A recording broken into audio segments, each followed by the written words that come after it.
Janata Telugu TV news కి స్వాగతం.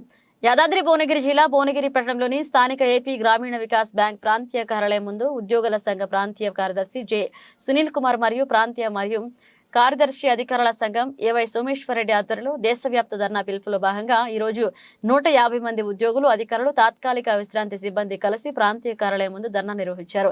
ఈ సందర్భంగా పలువురు మాట్లాడుతూ దేశవ్యాప్తంగా ఉన్న 43 ప్రాంతీయ బ్యాంకులలో ఒకరోజు సమ్మె పిలుపునిచ్చిన ఏఐఆర్ఆర్ బిఈఏ ప్రకారం ఏపీ గ్రామీణ వికాస్ బ్యాంక్ లో సమ్మె జరుగుతుంది. ఈ యొక్క ధర్నాకు ఉపాధ్యక్షులు భిక్షమయ్య ముఖ్య అతిథిగా పాల్గొని ప్రసంగించారు. దేశవ్యాప్తంగా 43 గ్రామీణ బ్యాంకులు 22,000 పైగా శాఖలలో 40 కోట్ల మంది ఖాతాదారులకు బ్యాంకింగ్ సదుపాయాలు కల్పిస్తూ ఆర్థిక అధికారుల నాయకుల మన్ననలు పొందుతున్నారని అన్నారు.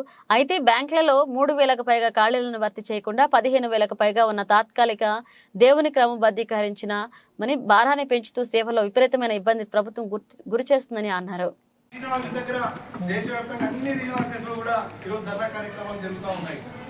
దీని తర్వాత మళ్ళీ ఇప్పటికి కూడా స్పందించకపోతే రేపు మార్చిలో 27-28 తేదీలో కూడా ఆ రోజు స్ట్రైక్ కార్యక్రమం ఉంది. దాంతో పాటు ధర్నా కార్యక్రమాలు కూడా పెద్ద ఎత్తున చేస్తామని కూడా ఈ సందర్భంగా గవర్నమెంట్ ఆఫ్ ఇండియా అయితేనేమి, నాబార్డ్ అయితేనేమి, డిఎఫ్ఎస్ అయితేనేమి, మినిస్టర్ ఆఫ్ ఫైనాన్స్ అయితేనేమి అన్ని కూడా ఈరోజు హెచ్చరిస్తామని చెప్తా ఉన్నాం. ఈరోజు ఈ కార్యక్రమానికి ఇంత పెద్ద ఎత్తున మీ అందరికీ చేసినందుకు ప్రతి ఒక్కరికి పేరు పేరున విప్లవాభినందనలు తెలియజేసుకుంటూ ముందుకెళ్తా ఉన్నాం. ఈరోజు మనం అందరం అనుకోవచ్చు, మనం స్ట్రైక్ ఎందుకు వెళ్ళాలా, మనం ధర్నా ప్రోగ్రామ్ ఎందుకు వెళ్ళాలని. మనం అందరం కలిస్తేనే ఏదైనా సాధించగలుగుతాం. ఈరోజు ఏది కూడా మనకు ఏ ఒక్క రాజంటే ఏది సాధ్యం కాదు. మనం మన భారతదేశంలో ఏ పోరాటాలు తీసుకున్నా కూడా సుదీర్ఘ పోరాటాల ద్వారానే సాధ్యమైనవి. మనంతా యువతరం మొత్తం ఎక్కుతారంటే ఏదో మనం ఈరోజు చేస్తే మనకి ఈరోజు వెంటనే రిజల్ట్ రావాలనే ఉద్దేశంతో అది తప్పది.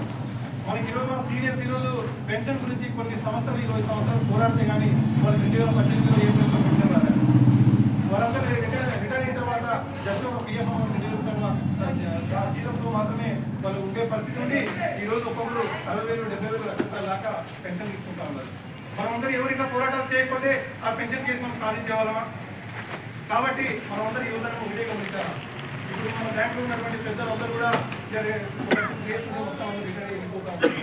మనమంతా ఈ బ్యాంక్ మనది, మన యువత అనేది.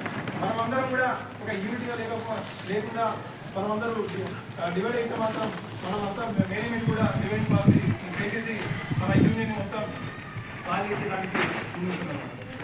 సో మనం ప్రతి ఒక్కసారి యూనియన్ ఏదైతే కాల్ ఇస్తుందో ఆ కాల్కి ప్రతి ఒక్కరు రెస్పాండ్ అయ్యి మనం ధర్నా ప్రోగ్రామ్ అయితే ఇలాంటి ప్రోగ్రామ్స్ అన్నింటికి రావాలి. ఎందుకంటే మనం ఈరోజు బ్యాంక్ ఉంటే మనం బ్యాంక్ వెళ్తూ ఉంటుంది కదా, చాలా మంది చిన్న చిన్న రీజన్స్ చెప్తా ఉంటారు. అంటే నేను ప్రతి ఒక్క మెంబర్కి నేను కాల్ చేసిన ధర్నా ప్రోగ్రామ్కి రావాలని చెప్పి. సో మనకి ఏంటంటే మనం ఏ ప్రోగ్రామ్ చేసినా, ఏ ధర్నా కార్యక్రమాలు చేసినా కూడా గవర్నమెంట్ సంబంధించి ఒక నిఘా వ్యవస్థ ఇంటెలిజెన్స్ డిపార్ట్మెంట్ ఉంటుంది.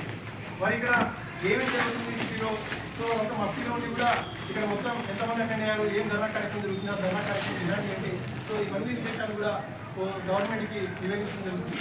దాన్ని బట్టి కూడా గవర్నమెంట్ వీళ్ళు అంటే ప్రజల్లో ఈ విధంగా ఉంది, సో మనకి ఏ విధంగా వస్తే ముందుకెళ్తే ఇబ్బంది అవుతుంది, సో వారికి అనుకూలంగా మనం నిర్ణయం తీసుకోవాలి, వాళ్ళ డిమాండ్ ఏంటి, సో వాళ్ళని పిలిచి ఒకసారి మాట్లాడాలని చెప్పేసి కూడా ఆలోచన ముందుకు వెళ్తూ ఉంటారు. కాబట్టి కార్యక్రమాలు కూడా